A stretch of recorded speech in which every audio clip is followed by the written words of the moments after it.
The lost valley, rise of the dinosaurs. Doctor Aryan Mehta ఒక యువ పాలియంటాలజిస్ట్. తన ప్రయోగశాలలో పురాతన శిలాజం వైపు తదేకంగా చూస్తున్నాడు. ప్రపంచం డైనోసార్లను అంతరించిపోయిన జీవులుగా భావించింది. కాని ఆర్యన్కు తెలుసు, అవి ఎక్కడో ఒకచోట ఇంకా బ్రతికే ఉన్నాయని.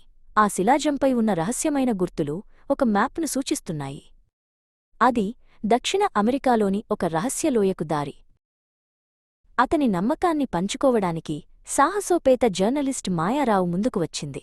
ఆర్యన్, ఇది నిజమైతే ఇది శతాబ్దపు అతిపెద్ద ఆవిష్కరణ అవుతుంది, ఆమె ఉత్సాహంగా అంది. వారిద్దరి కళ్లల్లో ఒకే ఆశ, ఒకే సాహసకాంక్ష మెరుస్తున్నాయి. ఈ సాహసయాత్రకు నిధులు సమకూర్చడానికి బిలియనీర్ మార్కస్ కేన్ ముందుకొచ్చాడు. ఈ లోయను కనుగొనండి డాక్టర్ మెహతా, ఖర్చు గురించి చింతించకండి అన్నాడు మార్కస్, అతని కళ్లల్లో ఒక అత్యాశ మెరుపుతో. అతని నిజమైన ఉద్దేశ్యం ఆర్యనుకు ఇంకా తెలియదు. వారి ప్రయాణం ప్రమాదాలతో నిండి ఉంది. భయంకరమైన తుఫానులు, ఎత్తైన పర్వతాలు, దట్టమైన అడవులను దాటుకుంటూ వారు ముందుకు సాగారు. హెలికాప్టర్ అమెజాన్ అడవిలో కూలిపోయింది. కాని వారి సంకల్పం చెక్కుచెదరలేదు. చివరకు వారు ఆ లోయను చేరుకున్నారు. పొగమంచు తెరల మధ్య నుండి ఒక భారీ ఆకారం కదిలింది. అది బ్రాకియోసారస్. దాని భారీ శరీరం, పొడవైన మెడ చూసి ఆర్యన్, మాయా ఆశ్చర్యంతో భయంతో నిశ్చేష్టులయ్యారు. వారి కల నిజమైంది. ఆ లోయ అందమైనది, కాని అంతే ప్రమాదకరమైనది. అగ్నిపర్వతాలు పొగలు కక్కుతున్నాయి. రాత్రిపూట మెరిసే మొక్కలు వెలుగునిస్తున్నాయి. అక్కడ డైనోసార్లను పూజించే ఒక రహస్యమైన గిరిజన తెగకూడా ఉంది. అప్పుడే మార్కస్ నిజస్వరూపం బయటపడింది.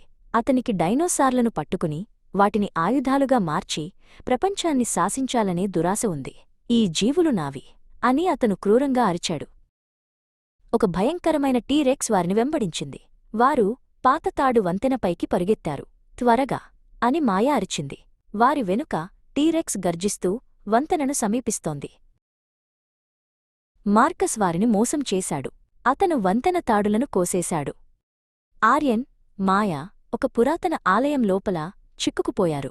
మార్కస్ చేతిలో ఒక పురాతన వస్తువు మెరుస్తోంది. ఈ లోయశక్తి ఇప్పుడు నా సొంతం అని అతను అరిచాడు.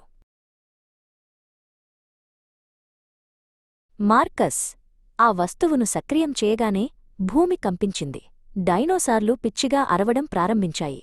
ఆకాశం ఎర్రగా మారి మెరుపులు మెరిశాయి. ఆలయం పైకప్పు పగిలింది.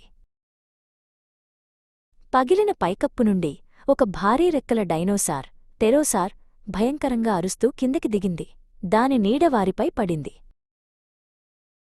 ఆర్యన్ భయంతో వణుకుతూ, ఇది కేవలం ఆరంభం మాత్రమే అని నెమ్మదిగా అన్నాడు. బయట ఉరుములు, డైనోసార్ల అరుపులతో లోయ దద్దరిల్లిపోతోంది. కథ ఇంకా ఉంది.